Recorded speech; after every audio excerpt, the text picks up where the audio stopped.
How you doing, YouTube? Matt, Master Beer Reviews, back with mystery beers. Almost dropped that shit. That's how I roll. Yeah, mystery beers. Who doesn't love a good whodunit?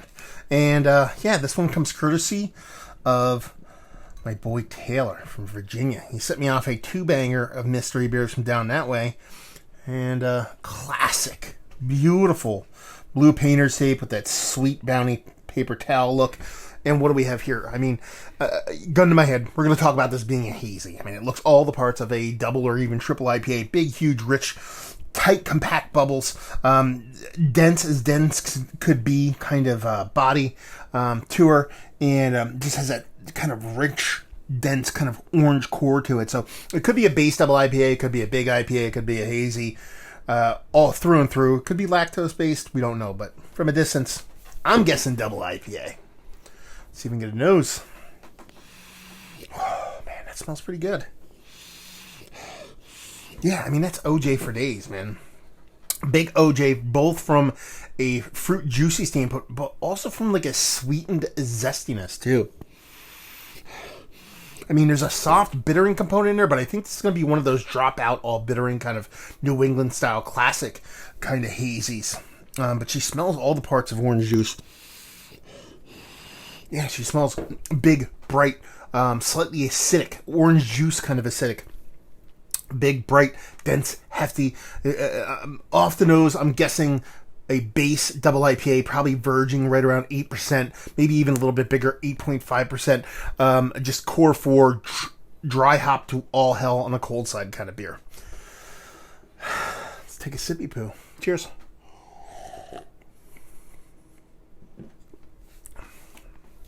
That's delicious.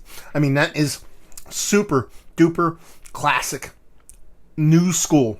Classic new school. You like that? New England style IPA. It just bursts at the seams with OJ. Just the heaping amounts of orange juice in here. I can't even quantify it. It's almost like a beered version of OJ as opposed to an OJ version of beer. Actually, flip that. It's that much orange juice, and that's kind of a beer form of orange juice. It's rich, it's decadent, it's big. Again, I'm kind of thinking right around 8, 8.5. Initially in the nose saw 8.5. I might be eating towards 8 on this one. But yeah, this is somebody's double IPA. 8.5. Let's go 8.5%. Hopped all hell. I don't think there's any lactose in there. Sure, there's a big heavy oat addition, so I'm getting soft, creamy vibes to it. But I'm not really getting lactose in here, so I don't actually think this is a lactose-based beer. I just think it's a core 4 with a huge amount of OJ. The only stipulation I would make for that is because of how orange juice forward this is. I could see there actually being some kind of orange juice in there. But this comes off so much hop forward, except for that lingering kind of extra pop of OJ. That's where I'm kind of teetering on it. So, I'm just going to say, double IPA, 8.5%. I don't even want to go orange zest or anything like that. Done. Core 4. Let's just go core 4 on this one. We're done and done. 8.5%. It tastes really good. I mean, this is big. It's bold. It doesn't have that softness that you attribute to kind of Treehouse and sometimes Trillium and stuff like that, but it's pretty damn good. I mean, this is probably one of the better, let's put it this way, it's coming out of Virginia, I believe, and this is probably one of the better double IPAs I've had. I don't think I've had it before. I'm trying to think of who down in Virginia it could be I might get states wrong here, but I'm thinking about breweries down kind of that area. The Vale, I don't know. Commonwealth, I don't know. Answer, they don't do cans like this, but we'll see. So let's see what this sucker has. Ooh. Notes. I like this. Basque Double India Pale Ale. It is... what do we have here? 7.6. And that's pretty much brewed and canned by Basic City Beer Company. So, really ghetto label to the point where I kind of like it. And that's pretty much it. I mean, like I said, label is like super duper ghetto. It almost looks like it came printed out of like a bubble matrix kind of printer kind of thing. It's got this kind of weird kind of like Godsmack Sun, but kind of on methamphetamine or something like that. But yeah, label's ghetto. I kind of dig it. This was canned 530, so you're talking about this being a month and a half old, but it's drinking pretty damn well. Let's see what this sucker has. Citra, Mosaic, and Amarillo. I don't really do the whole guess the hops thing, but that's actually what's in it. And let's see. I mean, Citra, Mosaic, Amarillo. I mean, that's giving you, usually the Mosaic for me is a little bit of, kind of dankiness in there, but that's probably your tropical fruit, Citra, okay. Amarillo, maybe a bittering component, but it's one of those drop out all bittering things, so whatever they did, they definitely did it well by actually, if their point was to kind of pull out and yank all that kind of OJ vibes they could possibly can out of a beer, because they're doing it and doing it pretty damn well.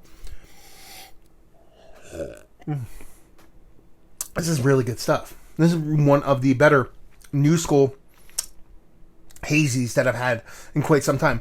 It does come off a little bit sweet. Like, I didn't actually take a sip for a bit there. And then once I actually took that sip there, I'm starting to get a little bit of a crystallized kind of sugariness to it. So that's to be expected with some of these hazies. So it's not really bothering me all that much.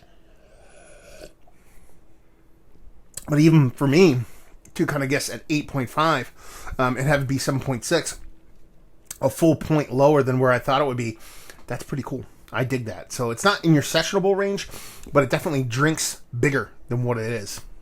You know what I mean? That's my hill. That's what I die on. So, yeah, that's pretty good stuff. Thank you very much, Taylor. This is a really good beer. Can't wait to dive into the other one.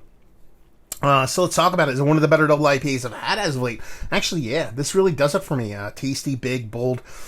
Kind of digging it. Value and availability, no idea. Maybe Tyler or somebody down there in the Waynesboro, Virginia area of things can actually chime in and let us know what's what. And leave you with, if you like what, will you like this beer? If you like big, new school, New England style hazies, this is going to do you proper. This is, is it the best I've ever had? No, but it's absolutely, without a doubt, worthy of being in a conversation and eking up there towards the top. So if you're in the big old hazies, if you're loving and digging on those beers and that's really what you like, and you like the ones that try to drop out all bitterness, this is really going to do you proper, because it's a really nice big bold beer that fucking pretty good stuff. There you go. Another review in the books. Mystery beer, mind you. massivebeers@gmail.com. If you want to jump on a whole mystery beer funness and send me off some of those, I can't do them without you. So if you feel like sending some my way, more than welcome. massivebeers@gmail.com. If you want to check me out doing the social media stuff, Beer Massive. If you want to check me out doing the whole podcasting thing. Hopefully you guys enjoyed our review. Hopefully enjoying a nice little mystery beer right now. Hopefully see you next time. Cheers.